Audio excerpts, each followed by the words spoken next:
I've been saying LVC is wrong. The 1955 501 is not for bikers and greasers. This is the true biker's gene. This is the 1953 LVC 501 episode.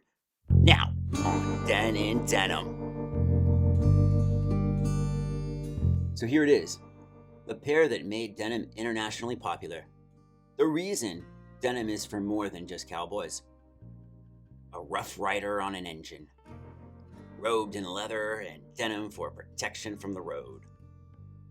This is the Brando pair. I've seen LVC advertise Brando from the Wild One for the 1947 and the 1955 501s. But the movie came out in 1954. Well, December 30th, 1953, at one theater in New York City, and then next year around the country. The filming took place in Burbank, California in 1953. Unless the wardrobe department had a time machine or an early prototype, there's no chance that Brando wore a pair of 55s. It's easy for us to analyze the details of a pair of 501s based on the patch and the red tab. But of course, the studios were notorious for cropping these off before filming. We have a clear shot that he is wearing Levi's jeans based on the arcuate. It's double needle arcuate stitching, so post-World War II. That gives us a range of between 1947 and 1953 as possible years for the jeans used during filming. I know this outfit seems very tame and classic to modern viewers, but this blew minds. Thank you. I don't think Lee Marvin gets enough credit for his role in this movie. He's a great antagonist, and he's got a pretty nice shirt there with the gray and black stripes. If you want to dress like Brando, then check out CRD's episode on it. I think he does a great job. But here's my short list. Complete the Brando look, you need a Shots Perfecto motorcycle jacket, a white 1950s t-shirt. I recommend the Mersby Schwanen ones, but you also will notice he wears a black one underneath it. There's less certainty about which boots he uses. Could be Chippewa. Here's a couple others. And you can't do the outfit without the fiddler hat. It's tradition! Mr. Strauss first stepped foot in San Francisco in March of 1853. He soon began selling dry goods, which he had shipped in from his brother's store in New York City. The company knew the 1853 date was the beginning of Levi Strauss & Company selling dry goods, and Mr. Strauss made himself successful for 20 years.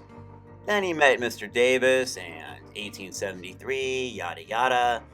But at some point in the 1940s, the company decided to prepare for its Centennial and marked the dates 1850 to 1950. There are a few theories for this error. The first, to coincide it with California's statehood of 1850 and celebrate their centennials together. Another theory, I think less credible, is a mistake in reading old typeface. The other theory that my skeptical modern brain sees is that executives at the time saw it as an opportune moment to promote sales. Having a corporate anniversary celebration was a new post-war invention. They didn't do a 50-year celebration. The idea was to mark the years on the guarantee tags from 1873. This many years in quality. Seeing the 1890 for over 17 years sounds pretty super funny to a modern audience, but most businesses nowadays would be lucky to survive 7 years. The 1950 Centennial was marked with a bash at the Valencia Street factory. The mayor and governor attended. 1951 saw the celebration continue with the Bing Crosby tuxedo.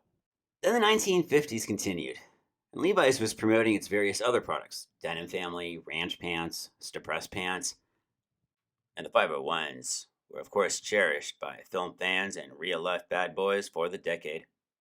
In 1953, Levi's ignored its actual centennial, and no one in America actually noticed that the true appreciation of historic denim was shifting around the globe. The 1853 date was reinstated in the 1960s and has been there since. There was a party in 2003 for the company, and it looks like the internet has almost forgotten about the Type 1 18-karat gold patch diamond button and rivet jeans. This is just, wow, that is ostentatious beyond belief. There was a bit of fervor for the 125th anniversary of the 1873 riveted pants. My pair are one of those, and of course, they did it a year late in 1999. The 2013 LVC catalog was the best celebration in my mind, but too overdone. They had a great Western catalog for guys and gals that already had too many items, plus a hot rod line with classic items, in addition to a retro orange tab line. I thought it was looking dim for the 150th anniversary of the blue jean, but it looks like we are getting at least one more LVC lookbook for that, themed in 1870. What date should we really be celebrating? Well, Mr. Strauss did have a successful business during the 1850s, but we would not be talking about it except for the events of 1873. I could only find two variations of this. A rigid, marked as number 4, and a distress, marked as number 5, called Enchanted Blue. From what I could read about them, LVC US tried a pair of 53s as an early prototype in 1996 for the first collection. They ended up switching it to a 55 jean.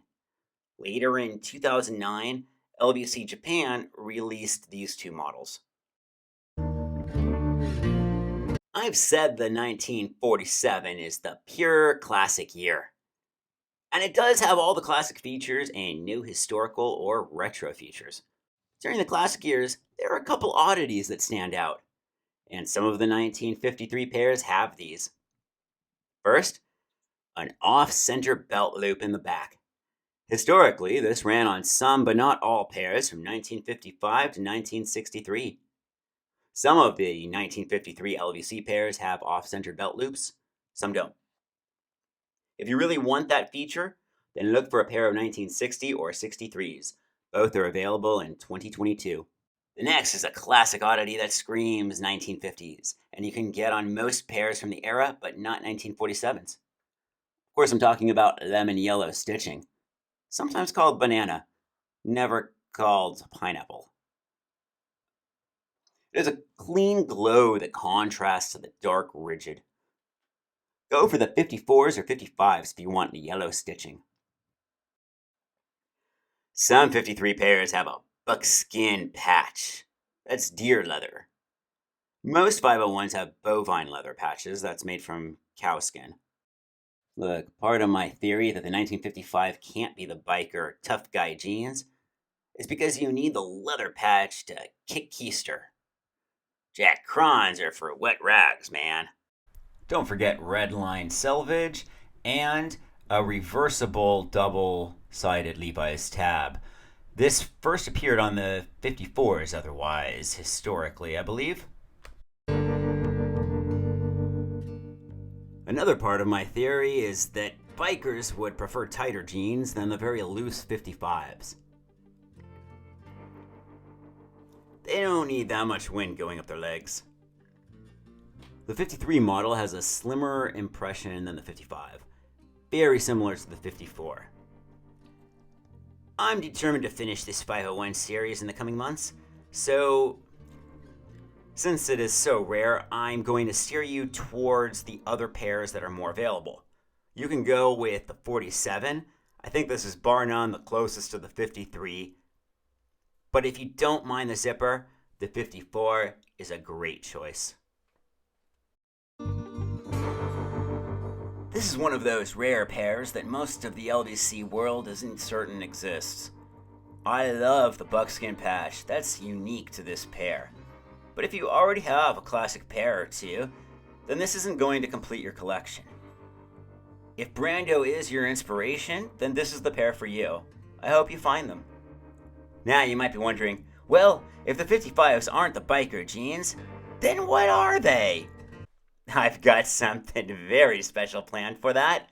In the coming months, I'm going to complete the 501 years series. Stay tuned and be a subscriber. I've got a petition to help save the LVC collection, which is due to be done in the next season. Link in description. Thanks to all my Patreon peeps, you are the best. Especially you, Evan Gutierrez. Patreoners get to see the episode sooner and have lots of other cool perks.